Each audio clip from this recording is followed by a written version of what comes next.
Bueno, ya hemos empezado con un tiempo de oración, con un tiempo de adoración también, sintonizando nuestros corazones con el corazón del Padre. Y bueno, lo único que vamos a decir para empezar ahora mismo es que vamos a ir en dos tiempos. Vamos a estar iniciando con esta charla en este momento, sí, a las 9 de la mañana.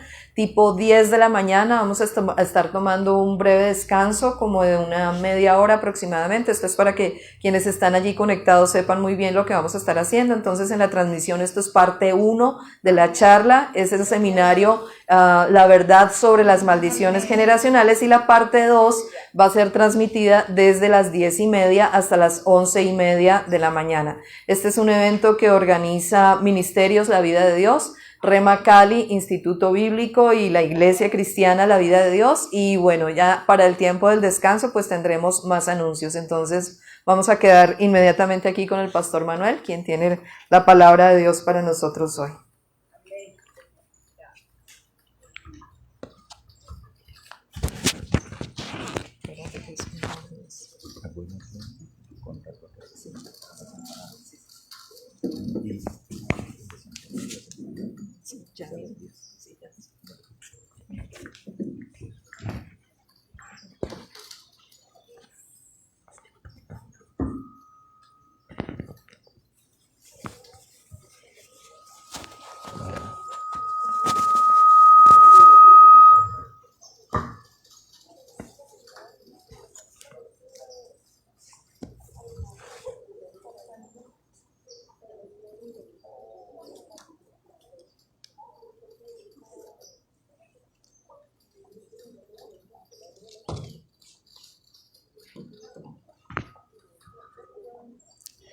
Bien, mis hermanos, buenos días.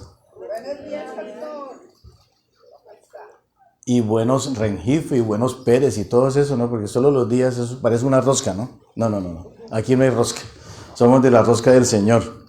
Qué bueno. Este es un tema que la verdad ha estado dando vueltas y vueltas y vueltas y vueltas en mi mente, en mi corazón, porque me da como no dolor ni tristeza, sino como que no me deja exaltarme cuando escucho a alguna persona que dice, no, es que eso es una maldición generacional, ¿no? Y entonces uno se pregunta, bueno, pero ¿qué Biblia tendrá esta persona? Porque eso no está en la Biblia, ¿no? Entonces, por esta razón, les quiero contar. Habíamos compartido sobre este tema hace 7 años, ¿no? Y dijimos, no, toca volver sobre el tema, porque parece que lo que dijimos hace 7 años como que entró por aquí y salió por acá y siguen en el mismo cuento, entonces por ahí no es. Entonces, esto se llama la verdad sobre las maldiciones generacionales. La verdad. ¿Cuál es la verdad? Y la única verdad que existe, mis hermanos, es lo que dice la Escritura. Usted quiere vivir en victoria, quiere vivir bien, en salud divina, con toda necesidad suplida, haga lo que dice la Biblia, es tan fácil como eso. Es lo más sencillo del mundo. Lea la Biblia, estudie la Biblia, ¿no? Piense como dice la Biblia, hable como dice la Biblia, haga como dice la Biblia. Eso es todo lo que tenemos que hacer. El resto es añadidura. Si recuerdan lo que dice el Evangelio, ¿no? Que todas esas cosas serán añadidas. Bien. Entonces, ¿cuál es el desenfoque? Las cosas malas que nos suceden a nosotros son consecuencia de los pecados de nuestros antepasados. Fíjense que eso es un desenfoque. Yo no puedo responder por mi abuelito. Yo lo llegué a conocer, el papá de mi papá. Él murió de 110 años, ¿no? Y cuando yo tenía como 13 años cuando eso, ¿no? Entonces, pero yo no puedo responder por lo que él hizo o por lo que hizo mi papá. Les quiero contar un secreto. Estábamos en Cartagena en una reunión de Navidad, 24 de diciembre del año 1900, pero es así, recuerdo el año, 1949, sí, exactamente. Y bueno, rumba, el 24 de diciembre. Cuando llegó un telegrama, en esa época no había WhatsApp ni nada de eso, no, era un telegrama, eso era con Marconi, ¿no? Sí, recuerdan aquí los mayores, yo creo que se acuerdan de eso. No, que se mató Victorino. ¿Cómo así? Y empezaron todas estas señoras, mi mamá y mis hermanas, yo soy el menor, ¿no? Acuérdense, el niño consentido de la casa. Bien, a llorar. Y claro, yo era un niño de 5 años, decían, oiga, ¿qué pasó? No, que se murió tu papá. Bueno, estaba en un pueblo, Puerto Escondido se llama, frente al mar. Allá nací yo. ¿Y qué fue lo que sucedió? Él estaba precisamente de rumba el 24 de diciembre y con más de un traguito encima se puso a caminar por un puente y ¡pum!, se cayó, se mató. Entonces, ¿por qué lo cuento de esa manera? Porque estamos diciendo cuál es el desenfoque. Que las malas cosas que nos suceden son consecuencias de los pecados de nuestros antepasados. Así no es. Y cuando hablamos de los pecados de nuestros antepasados, estamos hablando de enfermedades, adicciones, suicidios, divorcios, miseria, adulterio, homosexualismo, drogadicción, y sígale metiendo a la lista todo lo que viene a su mente. Pero no tiene por qué ser así, y realmente así no es. ¿Por qué razón? Porque esto significaría que toda adversidad en nuestra vida viene directamente de nuestro árbol genealógico y que en algún momento fue infectado por la iniquidad. No, sus genes no han sido infectados por la iniquidad, ni siquiera por el COVID-19, ¿no? Métalo ahí en la USB. Entonces, ¿todo esto qué quiere decir? Que la responsabilidad y las consecuencias, estamos hablando del desenfoque. Acuérdense, lo que no es correcto. Quiere decir que la responsabilidad y las consecuencias por los delitos de una persona se transmitieron a su descendencia de una manera genética. Y eso no es cierto. Quiere decir, la descendencia responsable de la pecaminosidad de sus ancestros. No es cierto. Eso no es cierto. O sea, yo me acuerdo hasta de mi abuelo. De ahí para allá no tengo ni idea. De los papás de mi mamá y todas las cosas tampoco conocí ninguno. Ella era de Ciénaga de Oro, ¿no?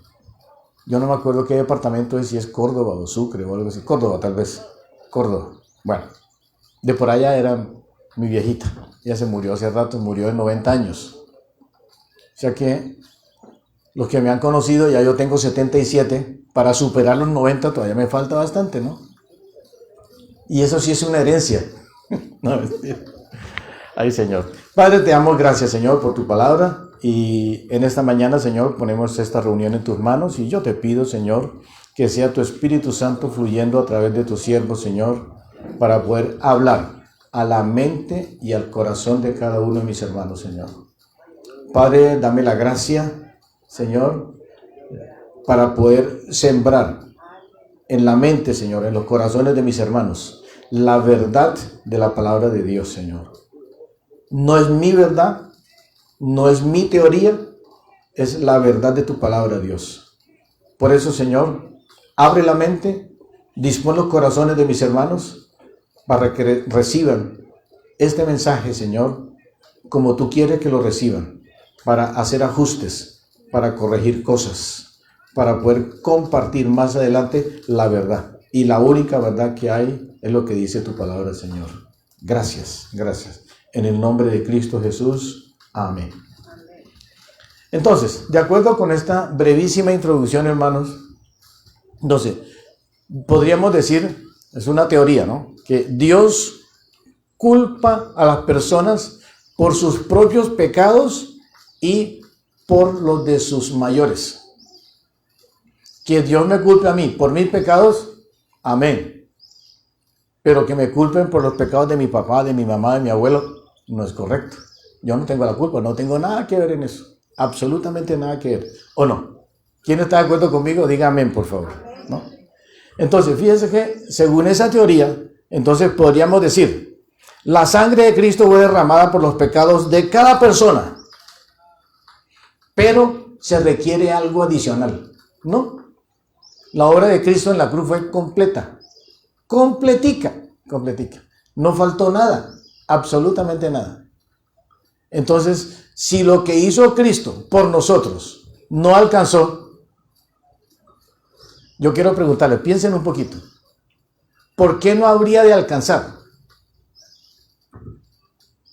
Si no alcanza, es porque yo no he creído la totalidad de lo que dice la palabra de Dios. Pero la palabra de Dios es suficiente. La obra de Cristo es suficiente. Le quiero contar una anécdota. En una oportunidad iba un señor a una reunión. No era fiesta, era una reunión importante en un pueblo. Y de pronto le salió un tigre en el camino y no pudo llegar. Bueno, se devolvió al día siguiente. Oiga, ¿qué pasó, hermano? Lo estuvimos esperando.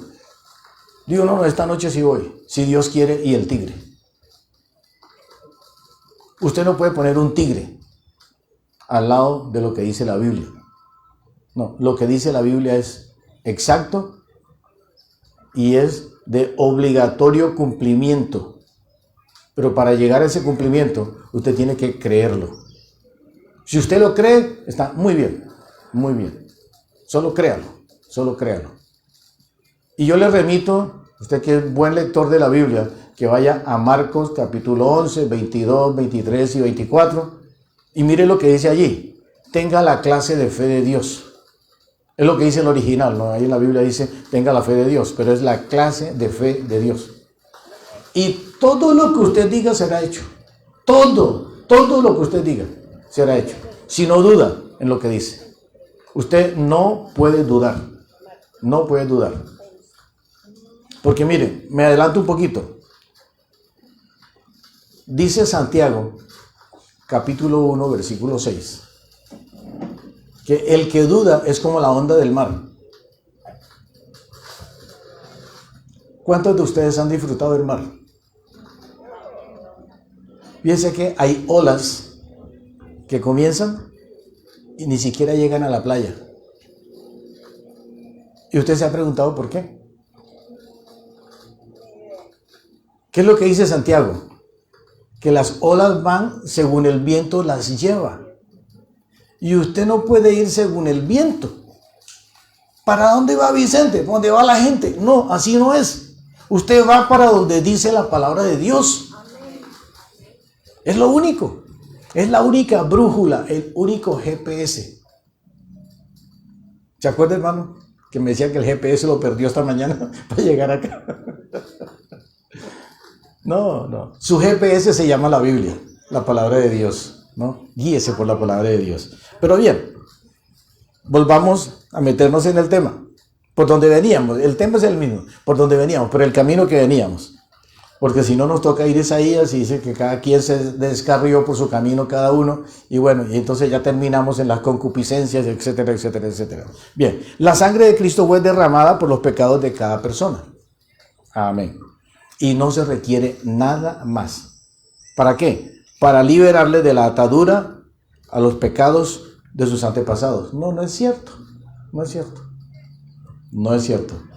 Cuando nosotros pensamos de esa manera, que es que yo necesito ser liberado de los pecados de mi tío, de mi abuelo, de mi bisabuelo, entonces yo me estoy olvidando de lo que dice Efesios 4:8. ¿Qué dice Efesios 4:8? Que el Señor Jesucristo se llevó cautiva la cautividad. ¿Eso qué significa? Que el poder del pecado que había sobre mí ya no funciona. Es un poder que no funciona, un poder que no es poder. Quiere decir, a la influencia del pecado en mi vida, yo le puedo decir, no, gracias. No. Y te vas o te voy. No acepto. No, Señor. Nada. Conmigo no cuentes. ¿Por qué? Porque Cristo se llevó cautiva la cautividad. Cuando estábamos en el mundo sin Cristo, era muy fácil decirle al pecado, sí, y complacer al pecado.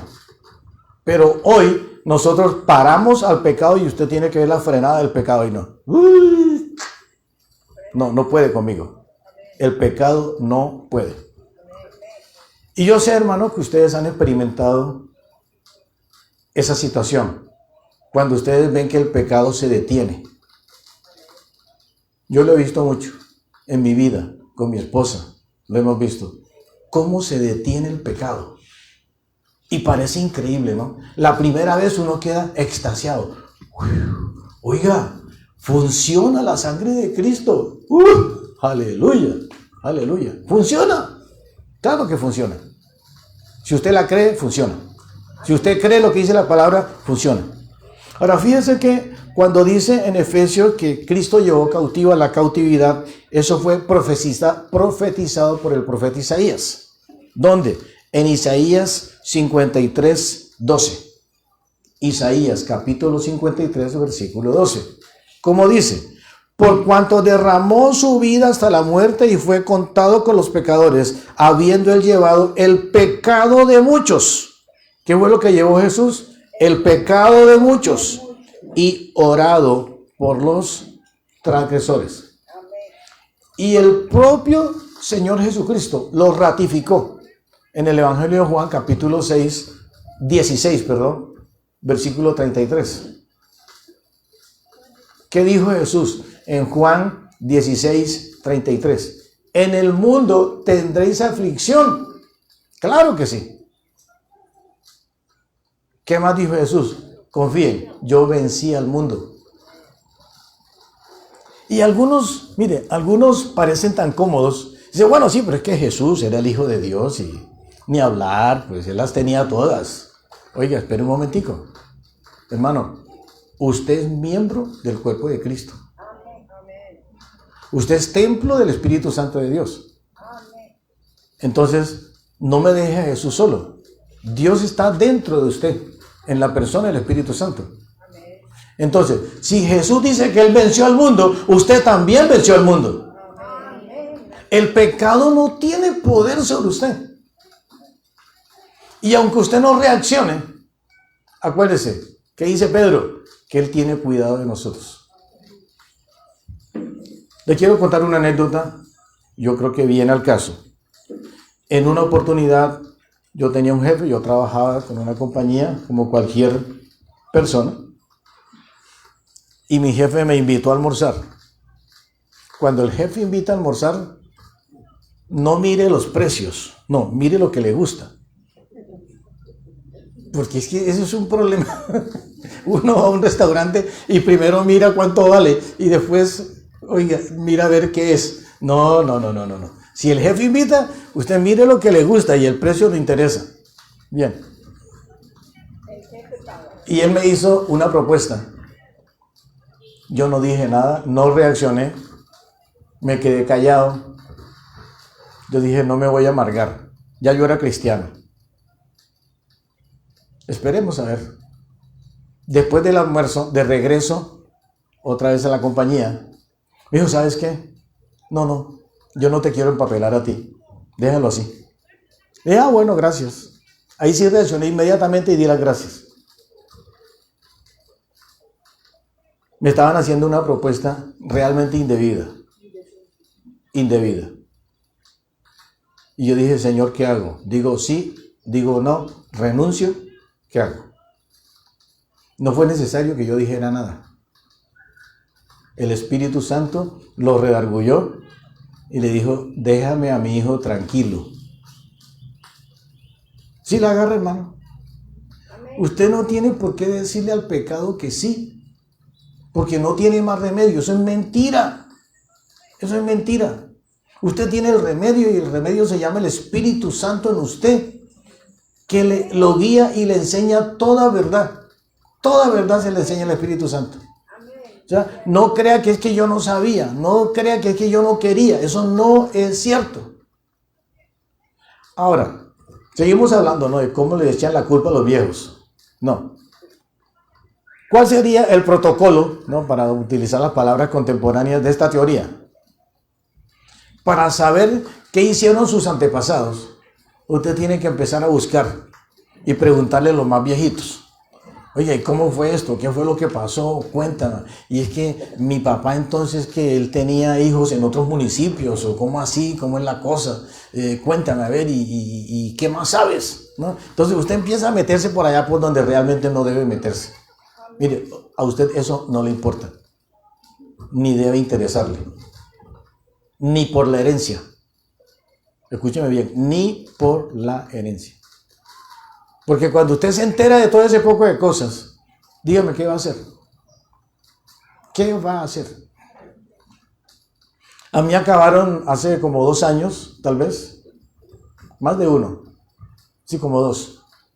Mira, que es que tenemos una propiedad en no sé dónde. Yo dije, pues yo sigo sin saber.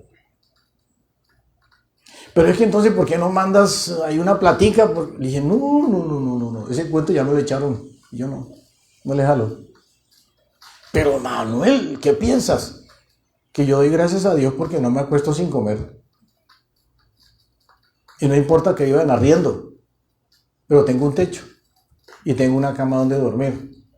Yo no necesito agarrarme con ningún abogado que me pide anticipos por una gestión que va a ser a mi favor, donde él va a tener el 30, el 40 o el 50% de utilidad. Trabaje. Y si le sale la cosa, pues hablamos. Pero si no, olvídelo. Ahora, cuando usted se pone a investigar qué fue lo que hicieron sus antepasados, ¿en qué terminaría la cosa? Necesita un exorcismo, necesita una liberación. Con razón, es que a mí no me salen bien las cosas porque, oiga, pero ¿cómo se le ocurrió a mi tatarabuelo meterse por allá?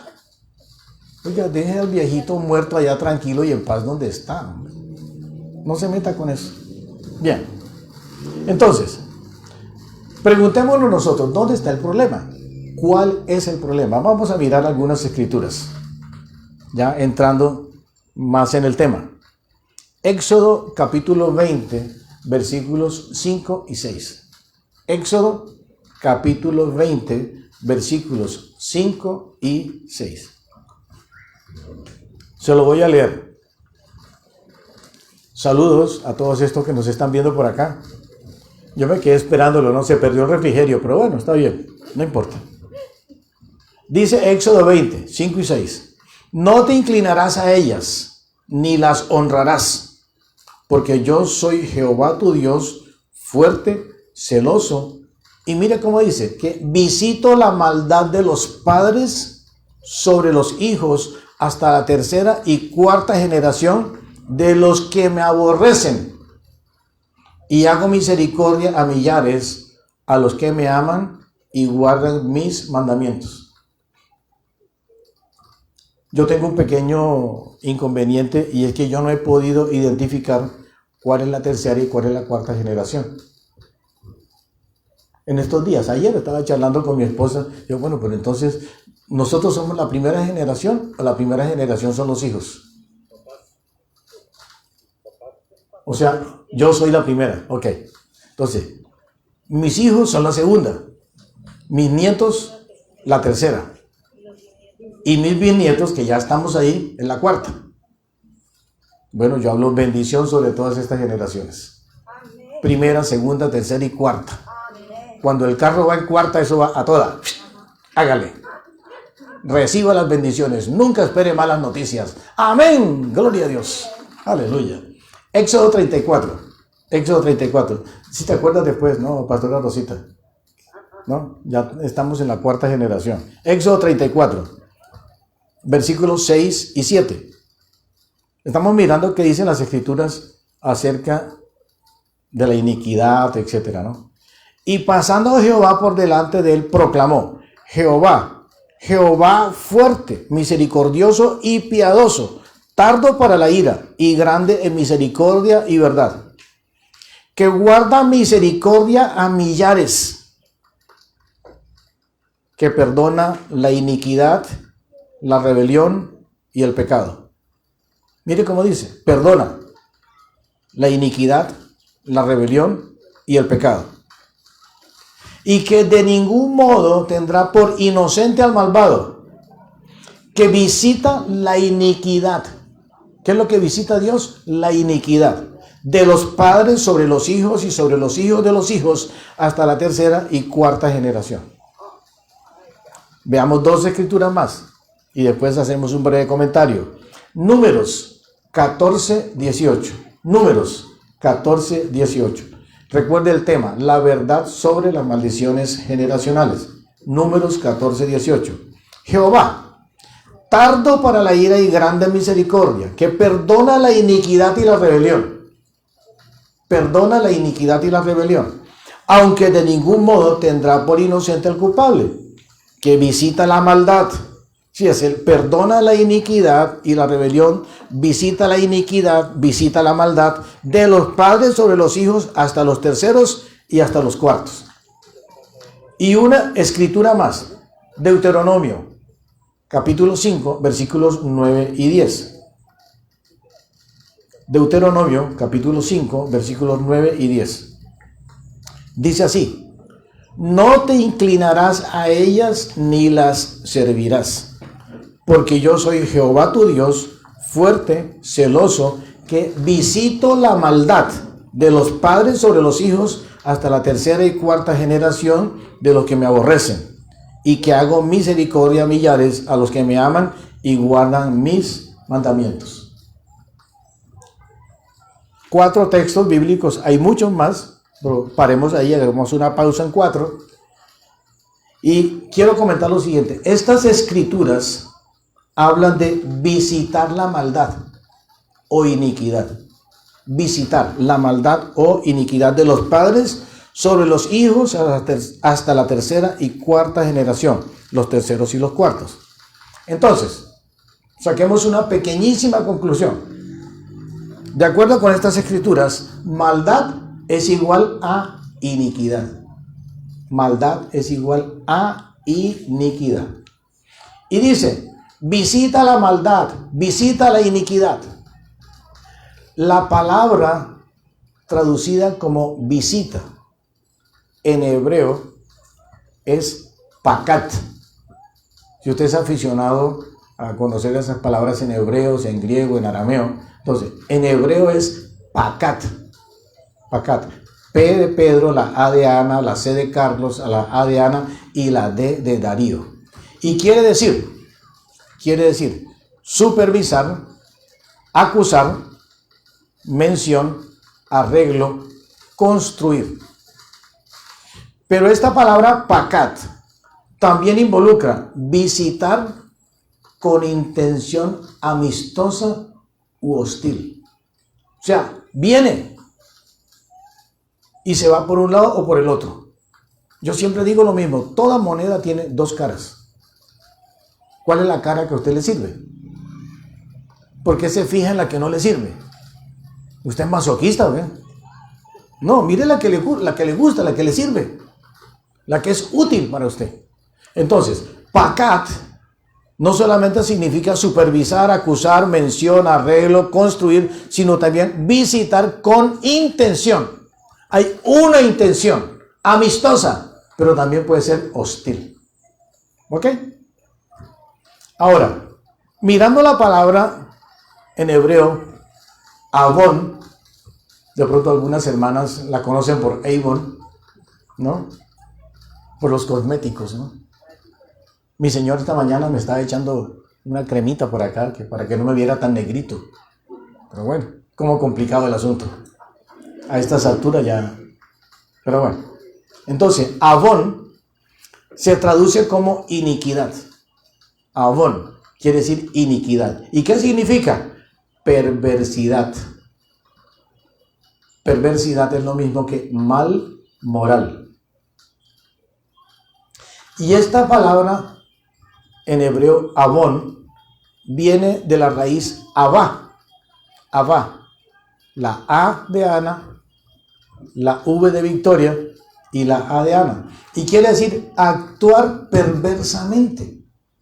Hay una actuación perversa. Y esto no es equivalente a pecado. ¿Sí lo agarró? Avon viene de Abá, que quiere decir actuar perversamente. Y esto no es equivalente a pecado. Y miremos esto.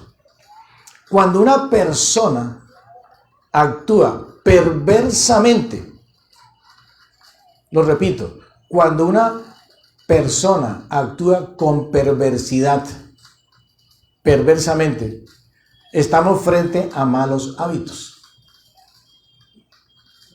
Son malos hábitos, que es lo mismo que mala conducta. Es un mal comportamiento. Y si no, acuérdese de los chicos allá en el colegio, 4 en conducta, 3 en conducta. ¿Por qué? Porque le pega a todo el mundo y le roba las onces a todo el mundo. Son malos hábitos, mala conducta, mal comportamiento. Entonces, en contexto, iniquidad es lo mismo que malos hábitos, mala conducta, y no hace referencia a pecado. Esa es la parte importante. Bien, el término abón, usado en Éxodo 25 y traducido como maldad, es el mismo usado en Éxodo 34:7, que fue traducido como iniquidad. ¿Sí la tiene allí? Repito, el término abón, usado en Éxodo 25, de las escrituras que leímos, y en Éxodo 34:7, es maldad o iniquidad. Ahora, volvamos un poquito sobre esto, porque es importante tener ese fundamento para después poder seguir adelante. La iniquidad mencionada en estos textos se refiere a problemas de conducta que se aprende. ¿Me escuchó bien? Problemas de conducta que se aprende. Y no es algo genético que se hereda. ¿Cuántos de ustedes han entrado así de sorpresa a la oficina del jefe y lo encuentran con los pies encima del escritorio? Y usted inmediatamente lo relaciona. Cuando yo sea el jefe voy a hacer lo mismo. Eso es una mala conducta. Oiga, el escritorio no es para montar los pies. Es un mal comportamiento. Quiere decir, fíjese que eso fue lo que usted aprendió. Cuando usted era el mensajero ahí, ¿no? Y cada vez que entraba a encontrar al jefe allá, con los pies encima del escritorio, diciendo, cuando yo hacía el jefe, yo hago lo mismo. Y eso quiere decir que soy el jefe. No, usted es un mal educado. ¿Sí la agarró, hermano? ¿Estamos bien ahí todavía? Ahora, miremos esto. Evidentemente, ¿no? La conducta externa de los padres. La conducta externa de los padres, y aquí hay muchos padres y madres, tiene influencia sobre los hijos. Entonces, mire bien qué es lo que usted hace que sus hijos le están filmando, le están copiando. ¿Usted no quiere que ellos hagan lo que usted hace? Entonces no lo haga usted. ¿Está bien ahí? Ok, menos mal, por ahí escuché a alguien que dijo correcto. El ejemplo, bueno o malo, de los padres afecta a los hijos. Yo no sé quiénes de ustedes conocen la nieve, yo no la conozco. Me quedé con las ganas. En alguna oportunidad yo quise ir allá a San Carlos de Bariloche, en la Argentina, para conocer la nieve. Oiga, si me quedaba más cerquita aquí, en la Sierra Nevada, en el Nevado del Ruiz, ¿para qué ir tan lejos? Pero bueno, así es la vida, ¿no? Pero no, nunca la conocí. Pero hay una anécdota de un padre, y estoy hablando de los años 20 tal vez, de la época de Al Capone. ¿Alguien se acuerda en qué año fue esto en Estados Unidos? La época de Al Capone, del mafioso del whisky. Bueno, resulta que había obviamente mucho licor adulterado. Y un día él tenía un niñito, un hijo de 5 años, y el señor caminaba sobre la nieve, ¿no? Y volteó, y el niño venía pisando sobre las pisadas del papá. Y él quedó sorprendido y le dijo, ¿qué estás haciendo? El niño le dijo, estoy siguiendo tus pasos. Y le dijo, hijo, gracias. A partir de hoy, no más whisky adulterado. Se acabó. Oh, qué bueno. Sí, ¿la agarró bien?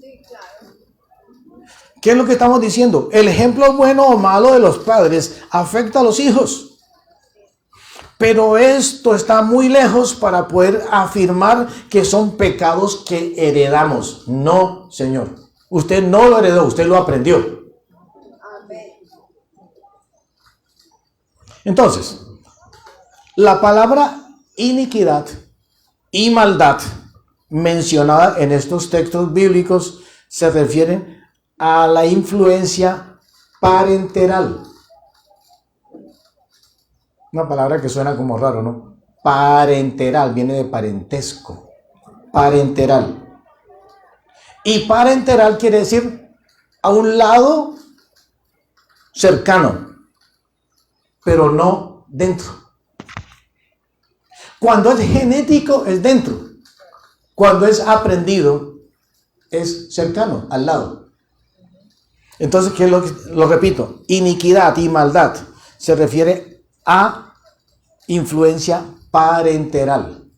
Fue al ladito. Usted aprendió. Y hay que decirle a los niños que no aprendan mucho del vecino. Amén. Entonces, es más, junto a un lado, al margen, no a una maldición generacional. No hay tal. No hay maldición generacional. Entonces, la palabra maldición tampoco aparece en ningún lado en estos textos bíblicos que leímos. Esos 4 textos que le di en Éxodo, Deuteronomio, Números. No está. Es posible que algunos quisieran ver la palabra maldición en lugar de maldad. Pero una cosa es maldad, otra cosa es maldición. Lea bien, usted conoce su idioma, ¿no? El español. Maldad es una cosa, maldición es otra cosa. Pero ni el lenguaje ni el contexto les permite forzar el concepto dentro del pasaje. Vamos a repetir algo acá. La palabra de Éxodo 25, la palabra que se usa en Éxodo 25 es abón, generalmente traducida al español como iniquidad o maldad. Mientras que maldición es arar, como si estuviera trabajando el campo, arar. Entonces, como podemos apreciar allí, tanto el castigo como la maldición sobre las generaciones venideras están ausentes de estos pasajes. Dice que no está el castigo, no hay maldición. Otro error de algunas personas, de algunos creyentes, dice, de los maestros de la maldición hereditaria es ignorar totalmente el resto del pasaje. O sea, se detienen allí. Esas son medias verdades. Y las medias verdades son mentiras. ¿Está bien conmigo? Entonces, ¿qué es lo que se enfatiza? La misericordia de Dios. En la parte segunda de estos pasajes se enfatiza la misericordia de Dios. Pero no, esa no la tocan. Y cuando tenga un tiempito allá en el lugar secreto, vaya a Mateo 23. Y usted va a ver allí lo que dice Jesús sobre los diezmos. Dice, sí, claro, ustedes me dieron aquí una parte de esto y esto y esto y esto. Oiga, y se olvidaron de lo principal, ¿no? La justicia, la misericordia y la fe. Entonces, aquí toman la parte de iniquidad, de maldad. Y se olvidan de la otra parte. ¿Cuál es? La misericordia de Dios. Usted no puede tomar solamente la parte que le conviene de la Escritura o de la que quiere exaltar, ¿no? Ahora, fíjese esto. En Éxodo 5:6 dice, hago misericordia a millares. En Éxodo 34:7 dice, que guarda misericordia a millares, que perdona la iniquidad, la rebelión y el pecado. En Números 14:18, que perdona la iniquidad y la rebelión. Deuteronomio 5:10, que hago misericordia a millares. Pero esto no lo tienen en cuenta, no lo mencionan, solamente están señalando. Y cuando usted señala, usted juzga. Y cuando usted juzga, usted condena. Y cuando usted condena, usted se convierte en juez. Hermanos, cuidado. Mucho cuidado. Ahora, esto automáticamente cancela cualquier pretensión de que un cristiano esté marcado por una maldición ancestral y deba ser liberado de ella.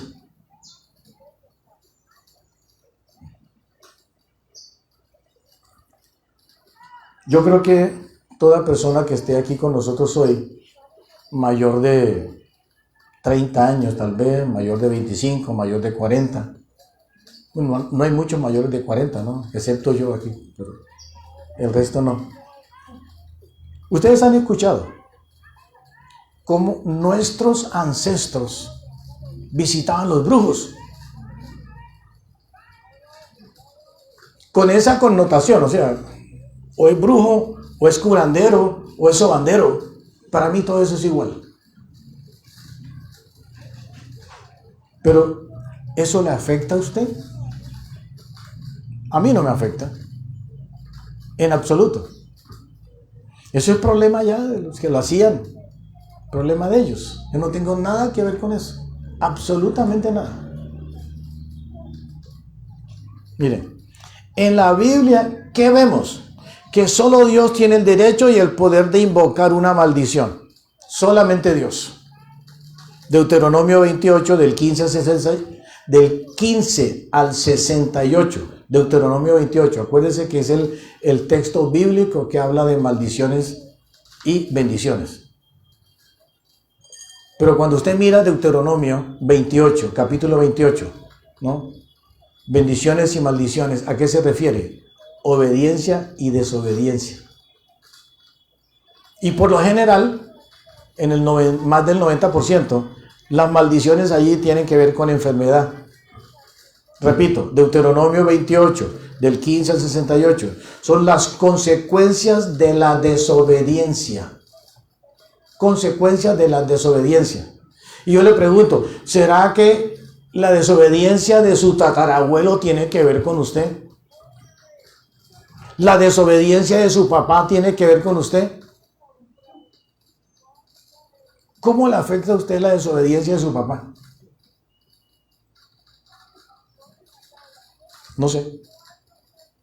Entonces, la maldición de Dios, aunque el término no suena muy bien, suena feo por la fuerza de la costumbre, ¿no? Es una revelación de la justicia de Dios. Escúcheme muy, pero muy, muy bien. La maldición de Dios es una revelación de la justicia de Dios. Y es el derecho que Dios tiene a exigir completa obediencia por parte del ser humano. O sea, una maldición de Dios nos pone frente a la justicia de Dios.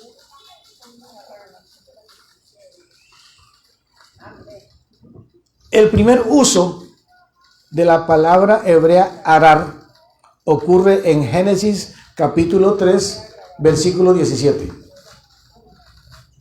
Escuche bien, el primer uso de la palabra hebrea arar ocurre en Génesis capítulo 3, versículo 17, cuando Dios le dice a Adán, maldita será la tierra.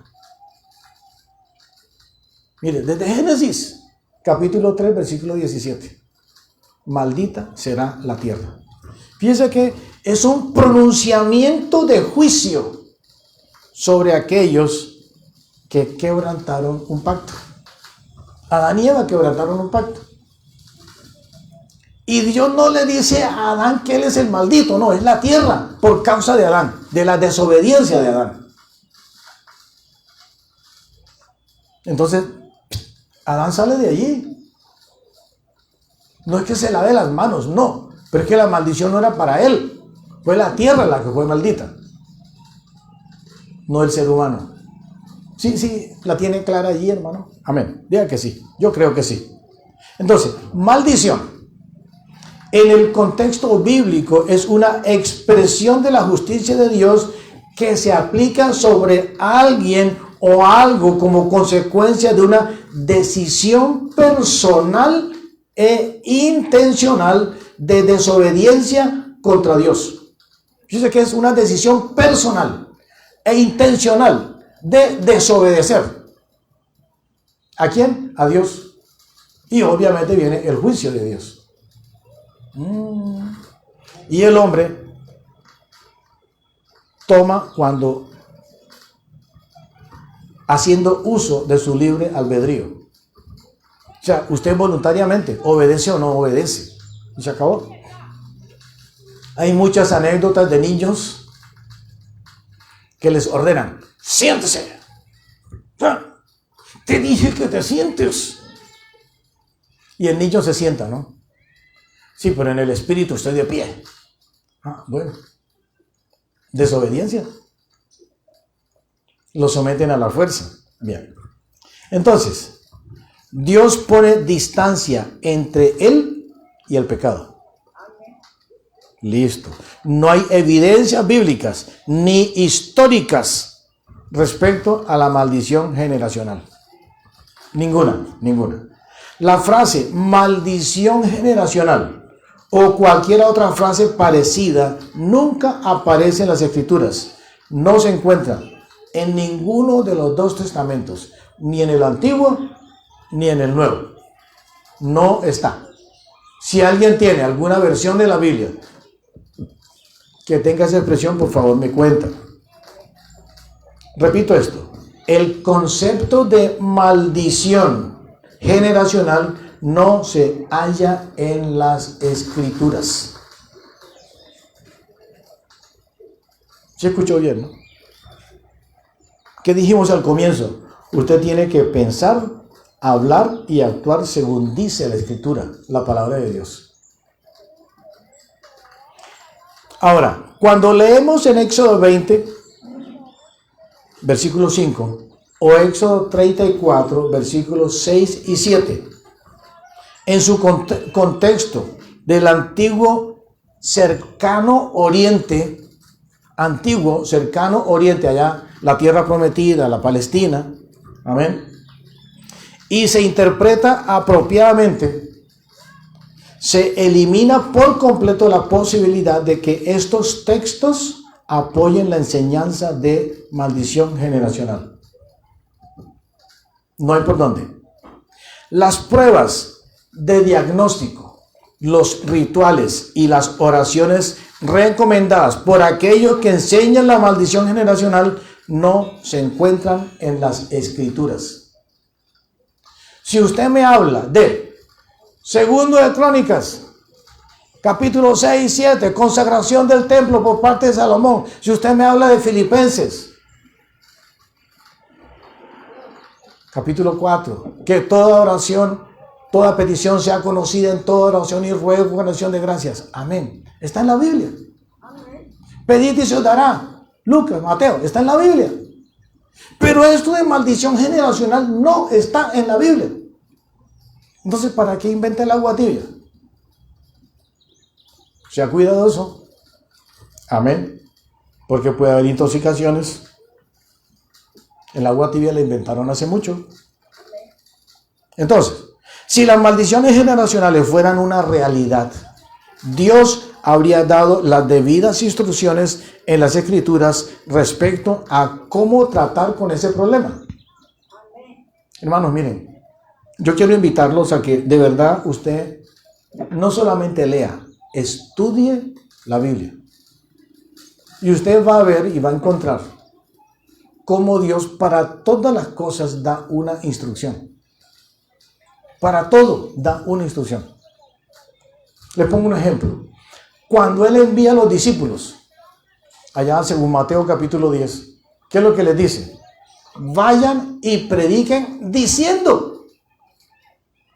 Yo sé que Jesús les dice lo que tienen que decir. Primero lo que tienen que hacer, después lo que tienen que decir. y da unas instrucciones complementarias, adicionales. Sanen enfermos, limpien leprosos, echen fuera demonios, resuciten muertos. Amén. Cuando Jesús resucita y se reúne con sus discípulos, dice, como el Padre me envió, así yo los envío. Amén. Para toda cosa de su vida, Dios da una instrucción. Y no hay ninguna instrucción en la Biblia acerca de maldiciones generacionales. No la hay. Pero sigamos. Y es que yo me emociono y se me va la paloma. ¿Y qué problema? Como no está en una jaula, entonces no vuelve. Tampoco hay evidencias en la historia de la iglesia cristiana. Hermanos, miren. He mencionado una frase. Historia de la iglesia cristiana. ¿Dónde está la historia de la iglesia cristiana? Libro de Hechos. Muéstrenme usted dónde habla en el libro de Hechos acerca de maldiciones generacionales. No, en ninguna parte. Esa es la historia de la iglesia. Es la historia de la propagación, de la proclamación del mensaje del Señor Jesucristo. Y por ningún lado aparecen las maldiciones generacionales. Ni los apóstoles, ni los padres de la iglesia, ni los líderes de la reforma, ya con Lutero a la cabeza, o Calvino y todos esos, Zwinglio, ninguno de ellos se metió con ese tema. Entonces, mire esto. Hay aquí una lista incompleta de los efectos perjudiciales de la maldición generacional. ¿Qué pasa con la maldición generacional si usted la tiene en cuenta? Niega la suficiencia de las Escrituras. Y requiere que se añadan a la palabra de Dios pruebas, rituales y fórmulas generadas por el hombre. Eso es como decir que ahora usted tiene que coger la camándula. Oiga, no lo necesita. ¿Dónde está la estampita? Tampoco la necesita. ¿Dónde está que tiene que abrir la Biblia en el Salmo 91? Tampoco lo necesita. Es algo parecido. En 2 de Timoteo, capítulo 3, versículos 15 al 17. 2 de Timoteo, capítulo 3, versículos 15 al 17. Dice la palabra. Fíjate que Pablo le está escribiendo a Timoteo, ¿no? Un hijo espiritual. Hijo espiritual. Repito, hijo espiritual. Porque es que cuando Pablo dice mi hijo, ¿cómo? Uy, ¿ese es el papá de Timoteo? No. Bueno, espiritual. Acuérdense que, ¿se acuerdan quién era el papá de Timoteo? Un griego que encontró una hebrea y triqui. Quiero decir que le gustó, le llamó la atención, formalizaron la relación, etc. Son mal pensados, ¿no? Pero bueno, amén. 2 de Timoteo capítulo 3, versículos 15 al 17. Dice la palabra. Y que desde la niñez